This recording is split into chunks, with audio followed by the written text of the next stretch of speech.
nabigeena calayhi salaatu wasalaam salaadii subax markay gaadhay bilaal baa u yimid rasuulka sal allahu alay wasalam wuxuu arkay bilaal rasuulka oo ilinta ishiisa ka daadatay ay garhkiisa iyo laabtiisa intay dhaaftay sijaadaduu nabigu ku tukanayana awquyaan ku gaadhay markaasuu indhihii nabigu bilaal eegi kari waayo casaanka xalay oo dhan uu nabigu ogan u soo jeeday markaasuu yidhi xalaytoole aayadaha qur'aanka ayaa dusheeda ku soo degay waylun liman qara'ahaa walam yatafakkar aayadaha qur'aaniga xalaytoole aniga dusheeda ilaahay ku soo dejiyey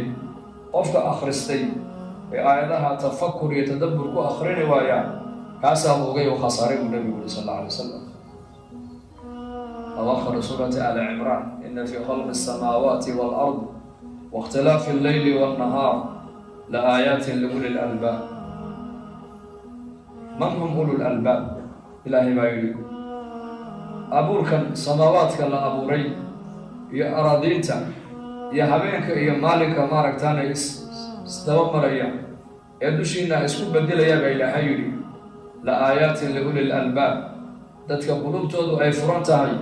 ee caquushoodu ay furan tahay ayay aayaad iyo cibro ilaahay inay ku gartaan ayay aayad u tahay baa ilaahay ulul albaabkuna waa ayo aladiina yatafakkaruuna fi khalqi الsamaawaati wاlأrض rabbanaa maa khalaqta hada baطila subxaanaka faqinaa cadaaba الnaar waa kuwa iska socda uun maahine way fikirayaan oo maskaxdooda ayaa mar walba shaqaynaysa caqligooga iyo qalbigooga ayaa furan maadaama ulul albaab ay yihiin qulubtooda ayaa furan oo caqligooda ayaa furan deedna aayaadkan kowniga markay arkaan waxay ka dhex arkayaan ilaahay awooddiisii bay garanayaan ilaahay daatadiisii bay markaa intay la eg tahay bay garanayaan tafakkaruu fii makhluuqaatillaahi baa nabigu yidhi walaa tatafakkaruu fii daati illaahi fatahlakuu war ilaahay makhluuqaadkiisa buu nabigu yihi eega deedna ilaahay caza wajalla maaragtaane ka fikira siduu makhluuqaadka u abuuray laakiin ilaahay daatadiisa ha isweydiininoo ha ka fikirino ha is odhanina ilaahay xagguu joogaayo intuu la eg yahay ha is odhan haddaad ilaahay ka fikirtaan buu nabigu leeyahay waad halaagsamaysaa laakiin waxaad ka fikirtaan ilaahay makhluuqaadkiisa makhluuqaadka ilaahay ka fikir marka nidaamkan ilaahay caza wajalla uu koonka ku abuuray ka fikir nidaamka ilaahay sifaadka baatinka iyo teeda daahirka muuqataba markii laga waayay ilaahay waxa uu ku sheegay inay yihiin maaragtaane xoolo oo kale bal xoolaha way ka sii hooseeyaan baa ilaahay way ka liitaan waa kuwo qafilan baa ilaahay yidhi qalbigoogii baa qufulan maqalkoogii baa qufulan araggoogii baa qufulan qulub way leeyihiin qulubtaa xaqa ku arki maayaan oo xaqa ku garani maayaan maqal way leeyihiin laakiin maqalkaa xaqa ku maqli maayaan arag way leeyihiin laakiin aragga xaqiiqada iyo xaqa ku arki maayaan markaasaa ilaahay yidhi waa xoolo ayaad moodaa inay yihiin xayawaan ancaam nicmooley bal way ka sii liitaan baa ilaahay yidhi oo nicmooleyda way ka hooseeyaan waa kuwo qafilan baa ilaahay yidhi kuwaas sifaadka wan wanaagsan ee bini aadamka ilaahay ku qiimeynayo waxaa kowka a maaragtaane aliimaanu billaahi caza wajalla sifaadka xunxun ee bini aadamku ay ku qiimo dhacayaanna waxaa ugu horeysa al-ishraaku billah ilaahay oo loo shariik yeelo waa did aliimaan cagsa tawxiid weeyaan shirkigu hadduu qofku ilaahay uu rumayn waayo dee iimaan waxaa ka sokeeya ee kalama jiro gaalnimo ahayn sida diinteena islaamku arkaan u leedahay arkaan alislaam أركان الإسلام نبي وكي شيء بشهادة أن لا إله إلا الله وأن محمدا عبده ورسوله وإقام الصلاة وإيتاء الزكاة وصوم رمضان وحج البيت من استطاع إليه سبيلا أركان الإسلام وحكى النبي شيء أركان الإيمان أن تؤمن بالله وملائكته وكتبه ورسله واليوم الآخر وبالقدر خيره وشره جل وعلا أركان الإيمان كذلك وحاجرت وحر أركان الكفر كان لماذا أيضا أركان بيلادها يكون تاغنتها حقوق كوبادا قال لماذا يكون تاغنتها ومحي الشرك بالله إلهي الله شريك يا الكبر إن غفر يا شمارة تاني سلويني iyo alxasad inuu qofku walaalkii nicmada ilaahay uu siiyey uu maaragtaan uu ogolaani waayo u quuri waayo iyo alqadab inuu qofku noqdo qof mar walba cadho badan oo cadho xun arkaan alkufur gaalnimaduna afartaa rugum ay culammadu ku sheegeen ay ku taagan tahay shirkiga iyo kibirka iyo xasadka iyo qadabka sifaadkaa xunxun haddii qofka bini aadamka laga helana qofka uu qiimo dhici sifaadka wan wanaagsan ee nabigeenu noo sheegay calayhi salaatu wasalaam ee arkaan alislaamka ugu horeeyo ee haddana arkaan aliimaanka uu ku xigo ee haddana arkaanulixsaanka uu ku xigo sifaadkaa qofka haddii laga helo qofkaasi wuxuu noqonayaa bini aadamka ilaahay uu sheegay ee qiimaha lahaa buu qofkaasi noqonaya laanna bini aadamka daatadiisan jirhkiisan ma aha waxaa macnaha samaynaysa laanna jirhkeennan waxaa ka buuxa bay yidhahdeen culummadu waa hilib iyo maaragtaan iyo dubka sare jirh baa ka hooseeya jirhkana lafa ka hooseysa bini aadamka gudahiisa haddii la galana waa dhiig iyo dheecaan iyo biyo iyo maaragtaan saxaro iyo kaadi marka daatada qofka bini aadamka waxaana ilaahay ka sameeyeyba waa dubka sare iyo jirhka iyo cidaam iyo lafaha iyo haddii hoos loo dhaadhacana waa maxay waa dhiigga waa dheecaanka waa saxarada waa kaadida iyo biyaha marka intaasina qofka bini aadamka waxay qiimo u yeelaysaa ma jirto waxa bini aadamka jirhkiisa ka soo baxo oo dhan dadku way necab yihiin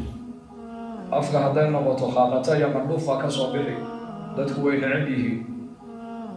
waa daaci daacadaada dadku ma jecla daacada xagga urajeesaa lagu odhan labada duburna waxaa ka soo baxa waa saxaro iyo kaadiyo labaduba waa nijaas haddii bini aadamka jirhkiisa dhiig uu ka yimaadana dhiigaas isaga laftigiisu hadduu bato waa nijaas waa in la iska dhaqaa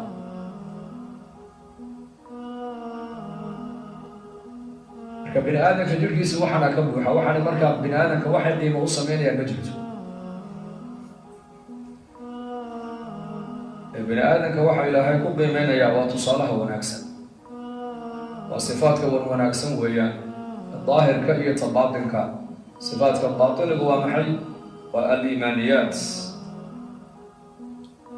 inuu qofku ilaahay caza wajal uu rumaysnaado mar walba ilaahay aliimaanu billah iimaankuna waa waajib cayniya qof kasta oo adduunyada ku nool ilaahay inuu rumeeyo oo ilaahay uu aamino waa waajib diiniya weeyaan oo sharciya waa qofka laga baryaayo maaha hadduu qofku ilaahay rumayn waayona waa gaal qofkaas gaalna waddadu maraya waa la yaqaana qur-aankaa sheegay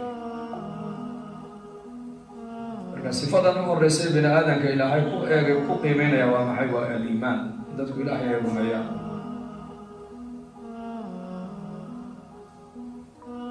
ilaahay caza wajalla daatadiisa ifka dusheeda inta la joogo ilaahay lagu arki kari maayo laakiin ifka inta la joogo waxaa la arkayaa ilaahay aayaadkiisa kowniga inoo muuqda marka ilaahay uu iskeen barayo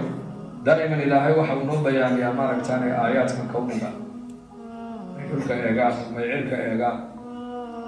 إن في ذلك لآيات لقوم يعقلون إن في ذلك لآيات لقوم يؤمنون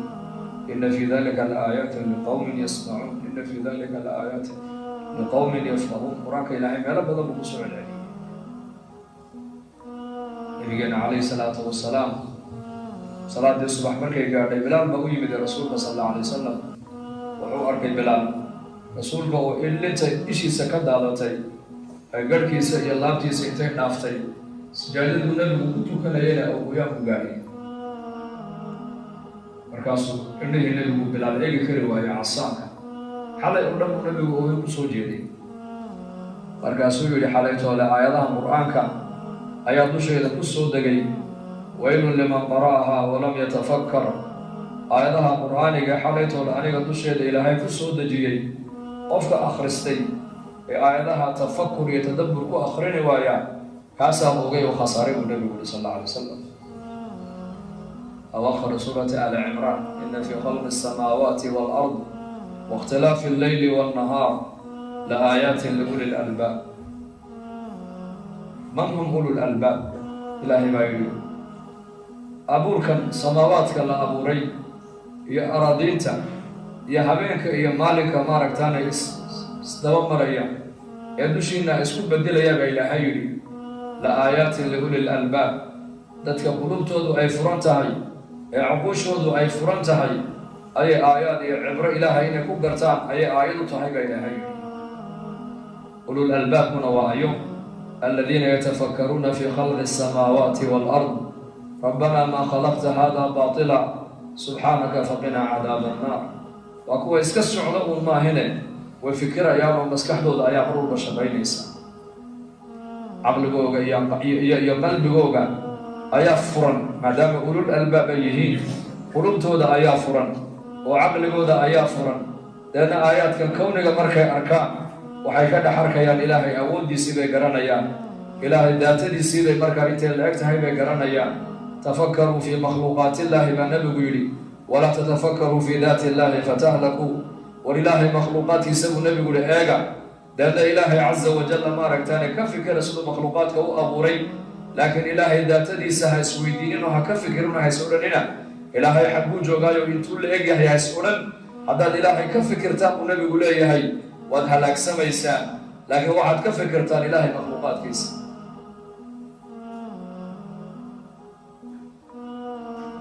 makhluuqaadka ilaahay ka fikir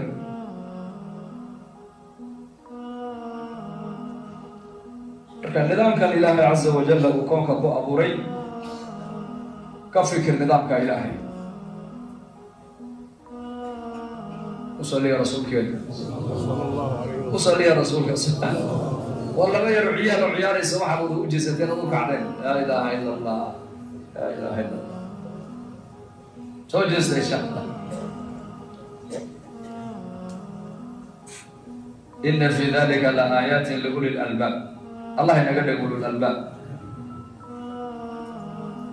toddobada ilaahay jalla wacala uu hadhayn doono maalinka qiyaamaha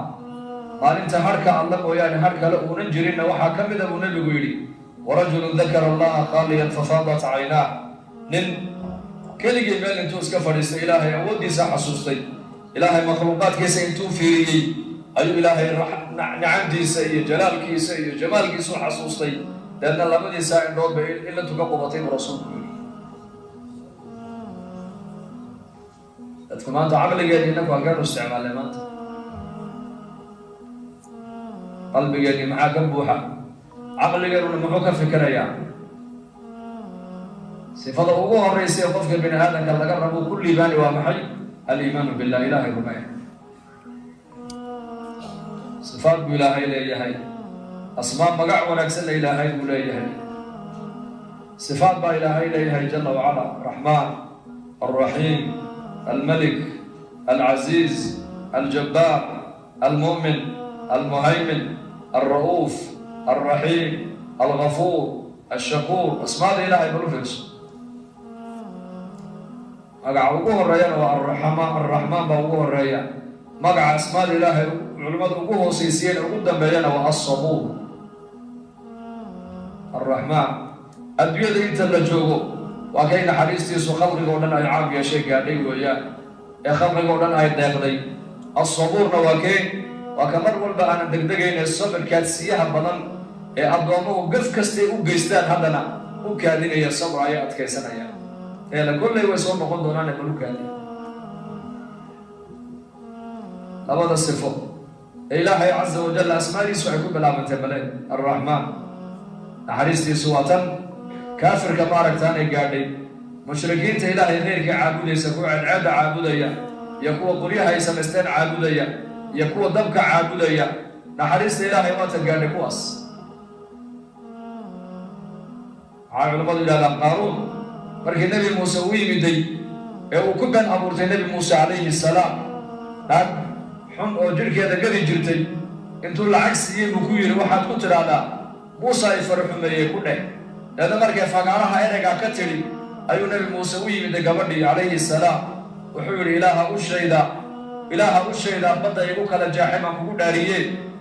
ilaaha u shaydaa dhagaxa igu amray inaan ku dhifto ee reer bani israa'iil ka araabiiyey إل لبي طبعا يلودو بيوغا سو صاري ما كوكو داريه إلها أوشي دا أبسد أوبدلي ما كوكو داريه إلها قعنت إذا هلكا قل يقول إفتيمية ما كوكو داريه مانا وحا عاد شيء سكولا يدو كوكو سميي ساسي أوغرينتي مرقابتين مي لكن أنا وحيت القارون بالعاجز يوري كل بين أبو النبي موسى مرقاس النبي موسى إلهي بريء إلهي ما يقول نقولك يا أبو أمرنا قبضا نقول القارون كم قبض نقولك أمر كان بطلون قصي مرقاس هو يمد القارون وقصر يسي نحجوغا نقولك يقول إلهي إذا كيسا كم قبض لماذا اللغان بمركي والله قبط القارون مرقاس النبي موسى يقول لي نادع مرقاس يقول كسير لقا مرقلما مرقاس هذا نادع هذا مرقاس يسير لقا أكثر من 100 مرة أيوم قالوا لي موسى ولما قرابنا ويا هيا علماء قليل هذا مرقاس إلهي يقول يا موسى أدونك أنت أصوجر يا موسى كلها وأدونك يجي ما تكلم وجه من حريصة ذا مرقاس النبي موسى وحيري وقل جهنم موسى لها هل مركري هذا عليك كحسوس لها وكقبل لها لكن ما دام عليك كحسوس وهي كقبل عليك إلهنا قارون با إلهي بلك قارون والنبي موسى صدق ومصبدي وحوله سيمر قلي الزكاة كدي نيري وتيته على علم عندي حولها نكرتيه وقونا الله ما كوكي نيري أيا إلهي نبي موسى كله إلهي محاكم من حالي سوي ده بقول جاريكا بلغو كو غيلا كو دواقي فرعون أو إلهي وقاين وقال يهي وقال لمن كل من يلقوب يهي أيا إلهي من كل موسى قدر يروح كلها فقولا له قولا لينا لعله يتذكر أو يخشى مرقات فرعون رسالة دي دعوة السيلسة هذا الدبع سكونا هذا ما إلهي يلي لقى يا الله فرعون إنه وانتو إلهي كعب صدو صوم مغضي رحمة إلهي كورا bushaaro haddii safar loo geli jiray barashada qur-aanka hadda waxaad ku baranaysaa qur-aanka iyo culumta shareecada adiga oo jooga gurigaaga iyo goobtaada shaqo dugsiga online-ka ah ee barashada qur-aanka kariimka iyo shareecada islaamka duruusta uu sida taxanaha u dhigo waxaa ka mid ah barashada qur-aanka kariimka ah iyo higaada culumta shareecada islaamka tarbiyada awlaada iyo luqadda carabiga haddaba isqoristu waa ay socotaa hadan hore ogaad wixii faahfaahin kala xiriir nambarada shaashada kaaga muuqda hamoodaan dugsiga online-ka barashada qur-aanka kariimka iyo culumta shareecada ee daarul hijra